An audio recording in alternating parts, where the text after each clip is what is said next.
Hello friends, welcome to SSC coaching centre. दोस्तों, आज मैं आपके लिए बहुत ही इंपॉर्टेंट क्वेश्चन लेकर के आया हूं। जितने भी बच्चे एनटीपीसी की तैयारी कर रहे हैं, हमारे चैनल को सब्सक्राइब कर लीजिए, क्योंकि मैं सभी प्रश्न एनटीपीसी से रिलेटेड करा रहा हूं।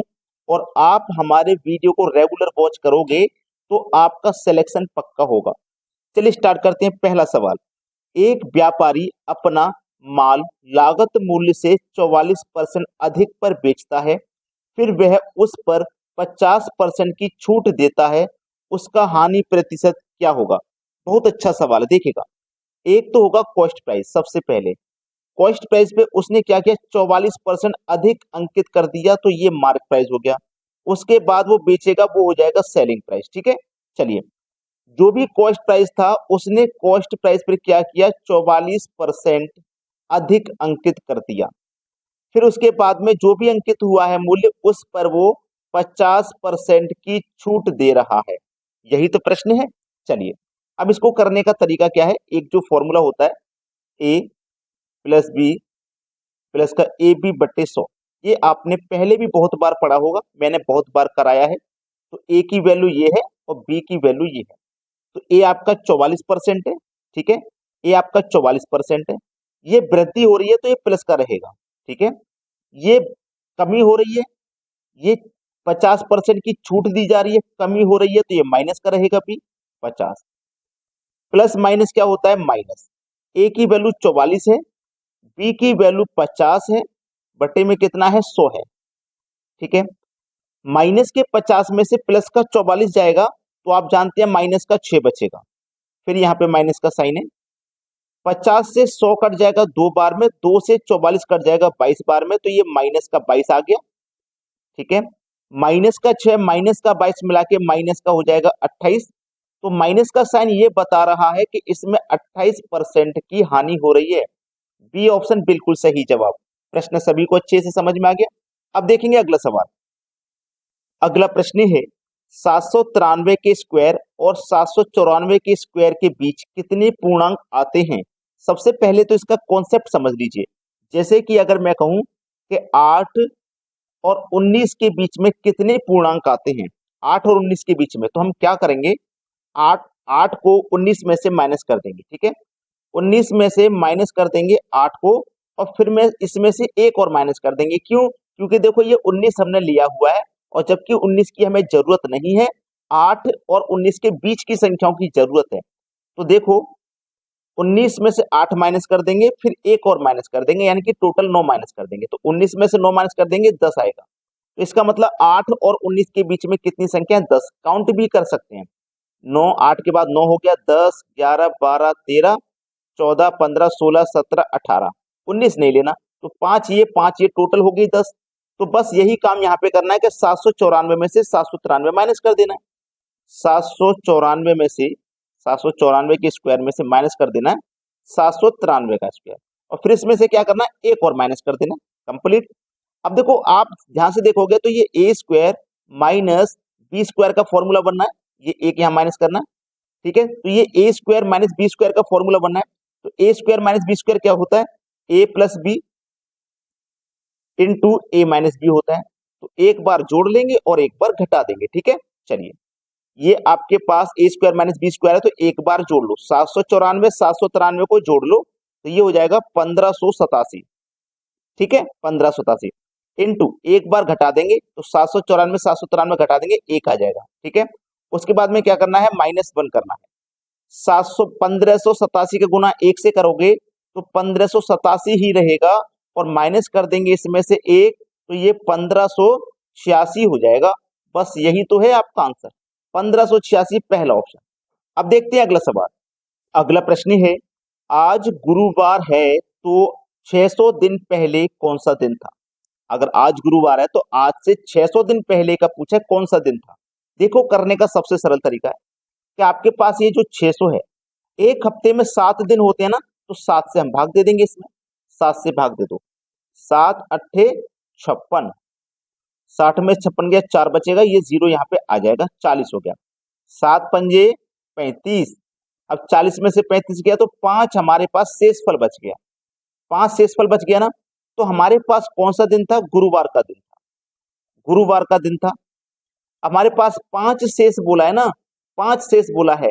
अगर बाद का पूछता तो इस दिन से आगे की तरफ जोड़ते, अगर पहले का पूछेगा तो इस दिन से पहले की तरफ जोड़ेंगे।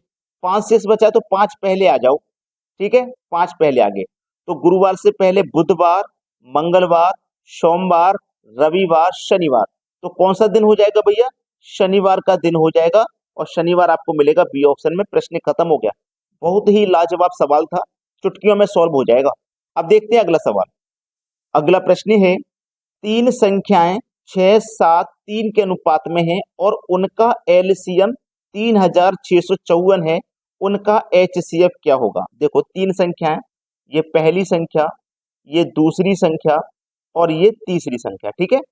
इनके पास अनुपात है 6, 7 और 3 का अनुपात दिया गया है। क्लियर इतनी बात? अब हमारे पास याद रखें, एलसीएम दिया गया है। एलसीएम है 3654 का, ठीक है, 3654 का एलसीएम है। जब हमारे पास एलसीएम दिया गया है तो हम अनुपात का भी एलसीएम करेंगे, तो अनुपात का एलसीएम आ जाएगा 42। तो इस एलसीएम में अनुपात की एलसीएम से डिवाइड कर दो, ठीक है, डिवाइड कर देंगे। तो 42 से जब हम इसको कटाएंगे तो कितनी बार में कटेगा? 87 बार में कटेगा। हमसे पूछा है उनका एचसीएफ क्या है। अब देखो, इस 87 से इस ऑप्शन में कौन सी संख्या कट जाएगी? 87 कट जाएगी। तो हमारा जो एचसीएफ हो जाएगा वो 87 ही हो जाएगा। अगला प्रश्न है, यहाँ पे देखो, 3 सवाल बिल्कुल एक जैसे मैंने लिए हैं ताकि कॉन्सेप्ट क्लियर हो सके। जब इस तरीके का प्रश्न आपके सामने आ जाए, स्क्वायर रूट में 1 की पावर 3, 2 की पावर 3, 3 की पावर 3, लगातार संख्याएं और सभी की पावर 3 हो रही हैं, तो करना क्या है, ध्यान रखना। आपके पास ये देखना है कि कितनी संख्याओं तक जा रहा है, 6 तक जा रहा है। तो 6 लिखना, 6 में 1 जोड़ के 7 से गुना कर देना और डिवाइड कर देना। 2 सवाल खत्म हो जाएगा यहीं पे। 2 से डिवाइड कर दो 3 बार में, और 3 सत्ते क्या हो गया? 21। यही तो आंसर है भैया, ठीक है। ये देखो कितने तक जा रहा है, ये 100 तक जा रहा है। तो क्या करना, 100 लिखना, 100 में 1 जोड़ के गुना कर देना और 2 से डिवाइड कर देना। 2 से 100 कटेगा 50 बार में। अब 50 का गुना 101 से कर दो, कितना हो जाएगा? 50 एकम 50 का जीरो, वहां से लगे 5। चाहे ऐसा कर लो, जीरो लास्ट में लिख दो, 5 एकम 5, 5 का फिर जीरो से करेंगे जीरो, 5 एकम 5, 5050 आपका आंसर हो गया।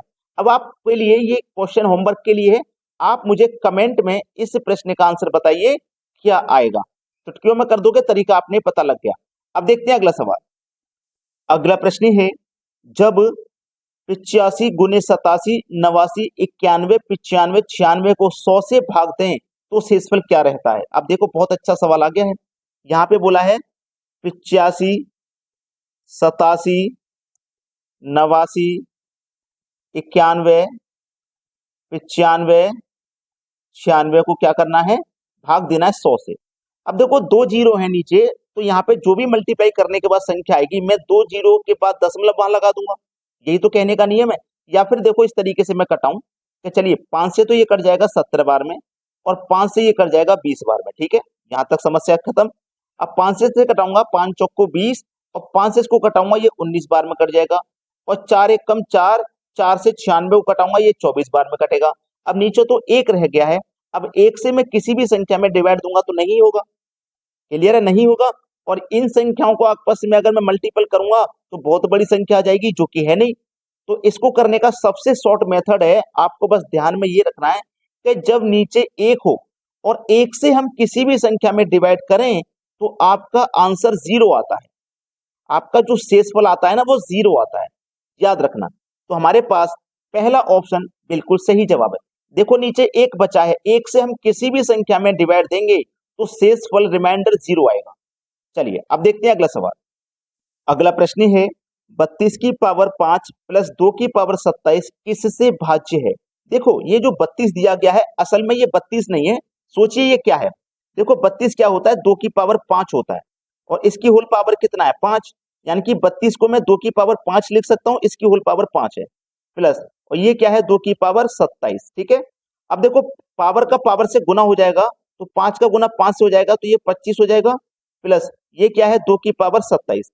अब हम क्या करेंगे, यहाँ पे 2 की पावर 25, 2 की पावर 27 में से 2 की पावर 25 को कॉमन ले लेंगे, ठीक है। तो यहाँ से 2 की पावर 25 कॉमन आ गई तो 1 बचा, यहाँ से 2 की पावर 25 चलेगी तो 2 की पावर 2 बचा, ठीक है। तो ये क्या है हमारे पास? 2 की पावर 25 इंटू 2 की पावर 2 का मान 4, 4 में जोड़ देंगे 1 तो कितना हो जाएगा 5। ठीक है, किससे भाज्य है? जो भी भाज्य होगी इन 4 संख्याओं में से होगी, यानी कि इन 4 ऑप्शन में से कोई एक संख्या ऐसी होगी जो इसको भाग दे सकती है। अब अगर आपकी समझ में अभी नहीं आ रहा तो क्या करना है, 5 को कोई सी संख्या भाग नहीं कर सकती, तो इसमें से एक पावर हटा दीजिए। 2 की पावर 25 है ना, तो 2 की पावर 24 रखिए, 1 2 यहां से हटा दीजिए, कोने में कितना है 5। देखो एक पावर को मैंने हटा दिया, 1 2 को मैंने अलग कर दिया, तो 1 2 को मैंने अलग कर दिया, तो 2 की पावर 24 है, 5 का गुना 2 से कर दो कितना आ जाएगा 10। अब देखो 10 को 10 भाग दे सकता है कि नहीं? तो हमारा सी ऑप्शन बिल्कुल सही जवाब है। अब देखेंगे अगला प्रश्न। अगला सवाल है 23 मिनट में घंटे की सुई द्वारा बनाया गया कोण क्या है? 23 घंटे में देखना, 12 घंटे में सबसे पहले 12 घंटे का निकालो। 12 घंटे में जो कोण बनता है वो 360 डिग्री का बनता है, ठीक है। और 1 घंटे में जो कोण बनता है वो 30 डिग्री का बनता है। जब 12 घंटे में 360 बनेगा तो 1 घंटे में 30 बनेगा। तो 1 मिनट में कितना बनेगा भाई? 1 मिनट में कितना बनेगा? 30/60 बनेगा। 30/60 का मतलब है 1/2 डिग्री का बनेगा, ठीक है। अब 1 मिनट में बनना 1/2 डिग्री, हमको बनाना 23 का, तो 23 से डिवाइड कर दो ना, मल्टीप्लाई कर दो 23 से, ठीक है। तो 23 से डिवाइड कर मल्टीप्लाई करेंगे तो कितनी बार में हो जाएगा? ये हो जाएगा 11.5, ठीक है। 11.5 डिग्री का कोण बनेगा। पहला ही ऑप्शन सही जवाब है। अगर आपने वीडियो को अभी तक लाइक नहीं किया है तो सभी बच्चे वीडियो को लाइक कर दें, और यदि शेयर नहीं किया है तो भैया सभी बच्चे वीडियो को शेयर भी कर दें। ठीक है दोस्तों, धन्यवाद।